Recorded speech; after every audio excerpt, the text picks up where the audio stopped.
Mapeamento de processos. É um tema que sempre chega através de nossos clientes e alunos, é um tema que sempre está em discussão e é um tema sempre digno de debate, justamente porque é uma ferramenta que agrega muito valor à organização se feita adequadamente. Nesse vídeo eu vou estar mostrando as vantagens de se fazer um correto mapeamento de processo e também as desvantagens de um mapeamento ineficiente. Gostaria de começar então puxando da norma ISO 9000-2015 a definição de processo. O item 341 da norma ISO 9000-2015 nos traz a seguinte definição: processo é um conjunto de atividades interrelacionadas ou interativas que utilizam entradas para entregar o resultado pretendido. Usemos então um exemplo bastante simples. Vamos supor que eu seja um confeiteiro e o meu processo seja fabricar bolos. Então, quais são as minhas entradas? Primeira coisa, pedido do meu cliente. Qual outra entrada? Os materiais que eu vou utilizar, a receita do bolo, ou seja, tudo que está chegando para mim para que esse bolo seja produzido. Então fiz uma abordagem das entradas. Agora aqui no meu processo vou fabricar esse bolo. E qual vai ser a minha saída? O bolo pronto e meu cliente satisfeito. Esse é um exemplo bastante simples, tá bom? O mapeamento dos processos, ele visa justamente mapear o que ocorre aqui dentro desses limites, ou seja, dentro do meu processo, entre a entrada e a saída, e também a interação deste processo com processos anteriores e posteriores.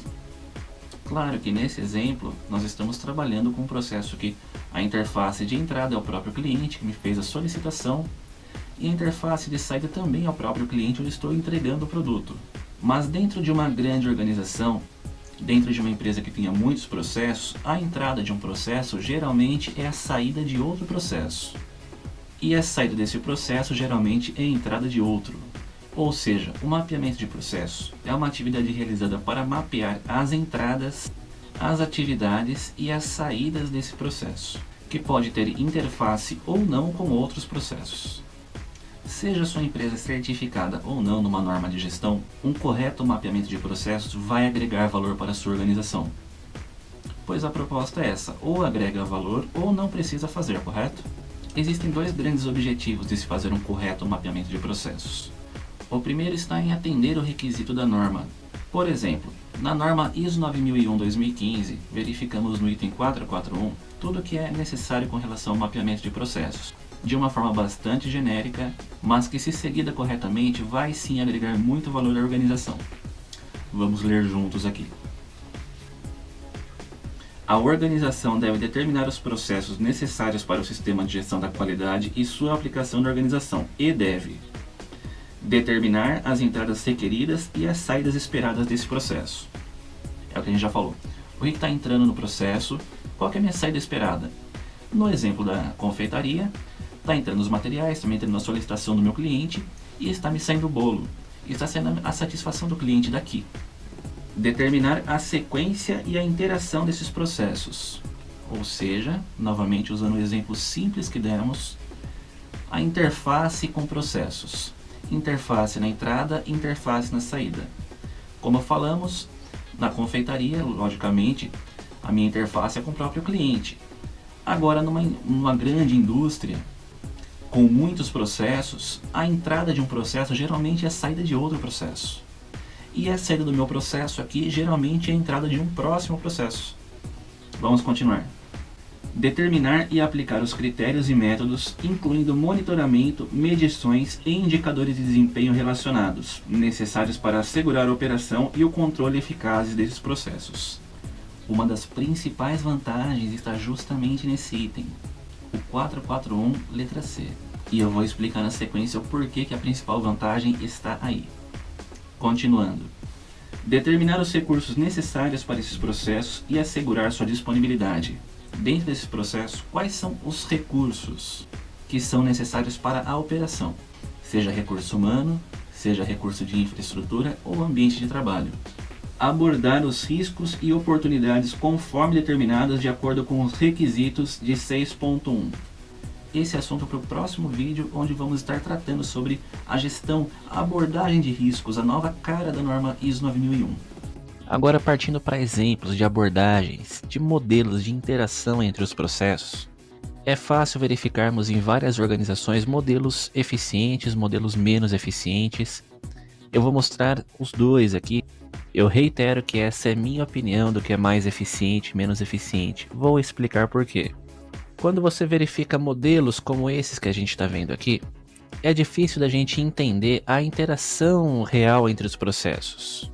Como que as coisas ocorrem na sequência. A gente verifica muitas entradas, muitas saídas, é difícil da gente entender como as coisas estão ocorrendo de verdade. Claro, isso é apenas um descritivo da interação dos processos, mas se a gente conceber mal essa ideia, vai ter impacto quando formos fazer o fluxo detalhado dos processos, o mapa detalhado dos processos. Pois a gente pode pegar interfaces erradas, sequências erradas. Então eu vou lhes mostrar aqui na sequência um modelinho que, novamente, na minha opinião, considero um dos mais eficientes. Verifique nesse modelo como é fácil de entender as coisas. Aqui é uma organização genérica e esse modelo eu concebi unicamente para poder apresentar para vocês. Então aqui no início, nós verificamos que entra requisitos do cliente no nosso sistema. Nesse sistema estão previstos processo comercial, recursos humanos, aquisição, produção, controle de qualidade, processo comercial novamente aqui em ambos lados do nosso sistema e alguns processos de apoio, como por exemplo TI e manutenção. Como funciona o fluxo aqui então? Chega o requisito do cliente, quem faz a interface com o cliente é o nosso processo comercial, que capta o pedido, faz a análise crítica dos requisitos, verifica se é viável. Se sim é viável, aqui tem uma outra pergunta: preciso contratar? Se sim, ele vai disparar lá para recursos humanos para efetuar a contratação. Se não, ele vai fazer uma outra pergunta: tenho material suficiente para produzir essa minha demanda? Se sim, ele planeja e produz lá na produção. Se não, vai lá para compras e vai fazer a compra do material. E então o material segue para planejamento e produção. Produziu, na sequência, ele vai para o controle de qualidade, que faz análise do produto. Se a qualidade atende, já parte para a expedição. O próprio processo comercial faz a análise da satisfação do cliente e com as respostas que ele tem, está bom, ou não, você me mandou o produto com problema, ele gira o PDCA do sistema, vai tomar as ações corretivas, preventivas ou de melhoria. E de todo o nosso sistema sai a satisfação do cliente. Verifique, entra requisito do cliente pelo comercial, que dispara todo o processo para a nossa fábrica, e o próprio processo comercial aqui está fazendo a análise da satisfação do cliente. Ou seja, pega nosso sistema nas duas pontas, no começo e no fim. Claro, esse aqui é um modelo bastante genérico, mas existem muitos modelos de fluxograma do tipo que você pode estar utilizando. Mas conceba o seu sistema nesse modelo, pois vai ficar muito mais fácil de você entender e depois fazer o mapeamento de processos detalhado. Agora, antes de entrarmos no mapa detalhado do processo, eu gostaria de abordar algumas particularidades e eu vou tomar como exemplo aqui o processo produção. Dentro do processo produção, haverão 3 subprocessos de produção, sendo eles usinagem, soldagem e pintura. Agora, nesse exemplo, eu gostaria de ir um pouco além do que especifica a norma ISO 9001 com relação aos mapas de processo. Vamos entender que dentro de uma organização existam esses processos aqui que eu estou mostrando: usinagem, soldagem e pintura. Então, usinagem, logicamente, usina as peças. Como saída desse processo de usinagem, eu tenho peças usinadas que eu envio para o processo de soldagem. O processo de soldagem, então, na entrada dele, ele vai ter peças usinadas. Ele vai efetuar os processos de soldagem e na saída dele vai ter peças usinadas e soldadas. E vai enviar para a pintura, que na entrada dela vai receber peça usinada e soldada e vai efetuar o processo de pintura. Na saída dele vai ter peça pronta. Quando estabelecemos um custo de um produto, peço licença aos gestores comerciais para falar um pouquinho sobre isso, mas quando estabelecemos um custo de um produto, nós levamos em consideração tudo que vai ser utilizado para fabricar aquele produto. Por exemplo, o material que estaremos utilizando, quantas horas do trabalhador vou estar utilizando para isso, a energia elétrica que eu vou utilizar para produzir, enfim, todos os recursos necessários que eu vou precisar investir. E fazendo um rateamento, nós chegamos em um valor unitário, ou seja, o valor daquele produto. Dentro da elaboração de um custo, precisamos inserir também a perda esperada dentro de um processo de fabricação. Então vamos entender aqui nesse exemplo. Quando formos fazer o custo desse produto que estamos lidando aqui nesses nossos 3 processos, estabelecemos que todo o nosso custo estaria em R$5 por unidade.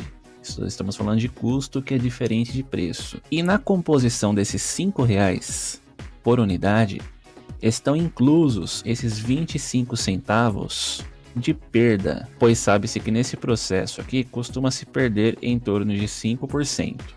Então é bastante comum. O que acontece?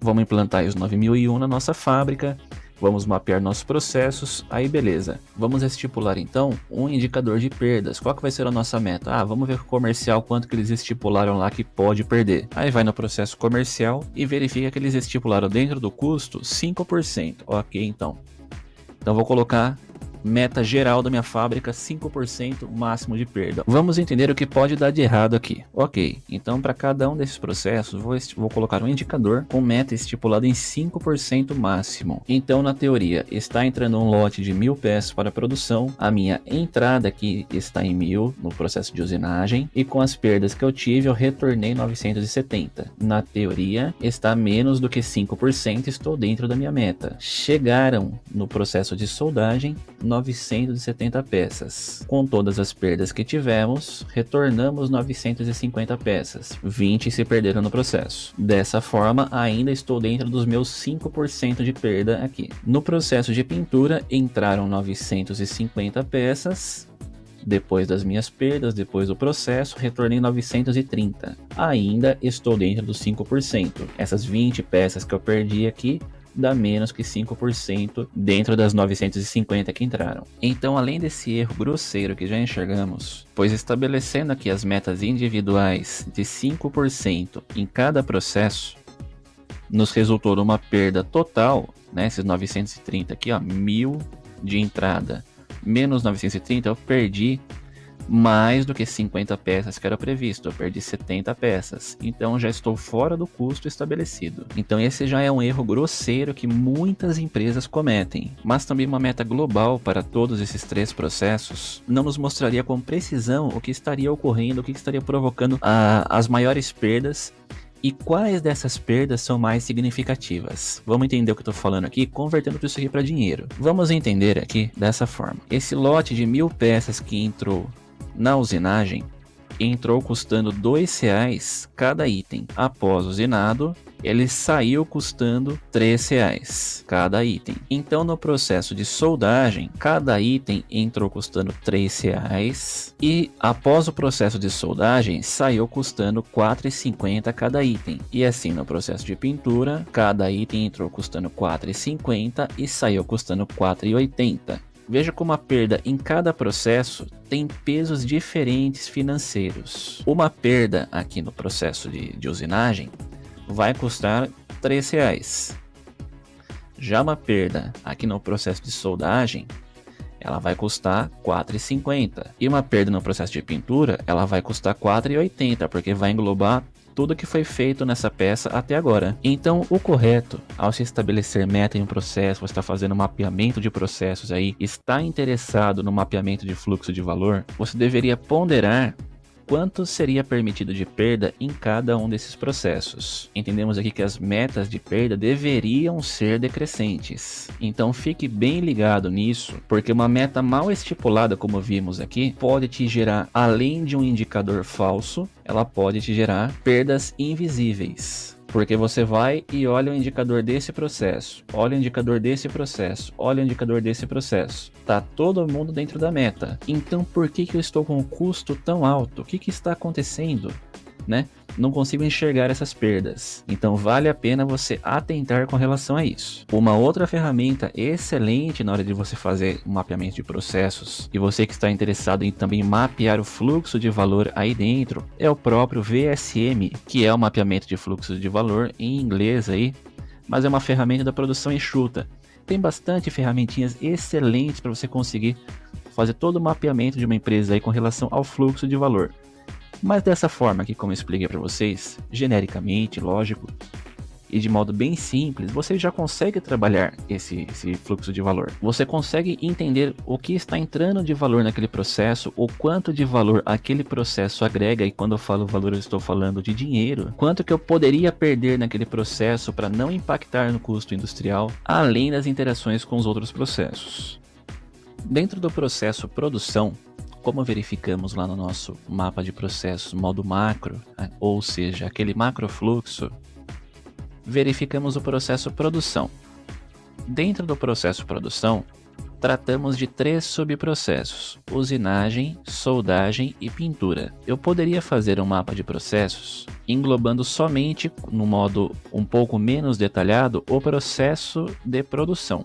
Mas como o intuito é detalhar bem, termos informações precisas, custos precisos, para ser realmente uma ferramenta de melhoria dos processos, decidi por abordar um mapa de um subprocesso. E esse subprocesso é o subprocesso de soldagem. Vamos ver como se deu esse registro mapa de processo, que é fruto da atividade mapeamento de processos. Aqui no cabeçalho, temos processo, subprocesso, ou seja, estou tratando do processo produção, subprocesso soldagem. Gestor, me coloquei como gestor, assinatura, data de elaboração, número da revisão. Aqui verificamos interações do processo. Vamos lembrar daquele nosso modo macro lá. Anterior, ele interage com o processo comercial, com o processo de RH e com o processo de aquisição, que fornece todos os recursos para que a produção seja feita. E o processo posterior a esse, processo de produção, é o controle de qualidade. Essas peças vão ser enviadas lá para um processo especial, onde vão ser verificadas 100%. Eu desmembrei aqui interações do subprocesso. Então, nesse subprocesso, a interação anterior é o subprocesso de usinagem e posterior, o subprocesso de pintura. O objetivo desse processo, que necessariamente deve ir de encontro com a política da qualidade, porque esses objetivos se desmembram da política da qualidade. Então, o objetivo aqui desse processo é ter clientes satisfeitos no que tange a prazos, qualidade e preço. Vamos lembrar lá da nossa fabriquinha de bolos que conversamos lá no começo. O que entra nesse processo, o que eu faço e o que sai desse processo. Veremos. Estou verificando que aqui entram peças usinadas, ou seja, tem uma interface com o subprocesso de usinagem, certo? Entram materiais de soldagem, e com essas duas entradas que eu tenho, a atividade solda peças usinadas conforme recurso 1, instrução de trabalho, está referenciada aqui embaixo, depois falamos dela, remove as escórias e aloca as peças na embalagem designada para transporte ao subprocesso de pintura. Quem é o responsável, qual que é o método que vai ser utilizado, é a própria instrução que falamos. E mediante essas entradas e essa atividade, qual que é a saída pretendida? Peças soldadas, limpas e alocadas na embalagem. Vamos continuar vendo aqui o que mais entra. Entra uma ordem de produção. Qual que vai ser a atividade dela aqui então? Nós vamos produzir conforme a quantidade especificada. Não produzir nem mais nem menos. Novamente responsável e instrução. E mediante essas entradas e essa atividade, a saída pretendida é a ordem de produção atendida. Entra também nesse processo a política da qualidade, objetivos e indicadores. Na nossa atividade, então, vamos trabalhar conforme regulamentos, atendendo às expectativas e metas. Responsável direto, soldadores, e o método referenciado no Manual da Qualidade. Mediante essas entradas e essas atividades, a saída pretendida será produção dentro do esperado com relação a prazos, qualidade e perdas. Dessa forma aqui já conseguimos fazer uma boa descrição do nosso processo. Agora verificamos alguns recursos necessários para a operação desse processo. Recursos físicos, infraestrutura e ambiente. Por que é importante a gente fazer essa definição aqui? Porque tudo isso aqui tem um custo não só de aquisição, como também um custo de manutenção. Então, se a gente puder fazer esse desmembramento, essa descrição de tudo que vai ser necessário aqui, além dos custos de aquisição, custo de depreciação, custo de manutenção dos equipamentos, tudo isso vai ser muito viável para a elaboração de um bom mapa de processo. Quais serão os recursos humanos necessários? Aqui eu estou colocando 4 soldadores por turno e eu tenho 2 turnos de trabalho. Vou precisar também de um líder de produção por turno, sabendo-se que eu tenho 2 turnos de trabalho. Isso aqui também já entra no custo do processo.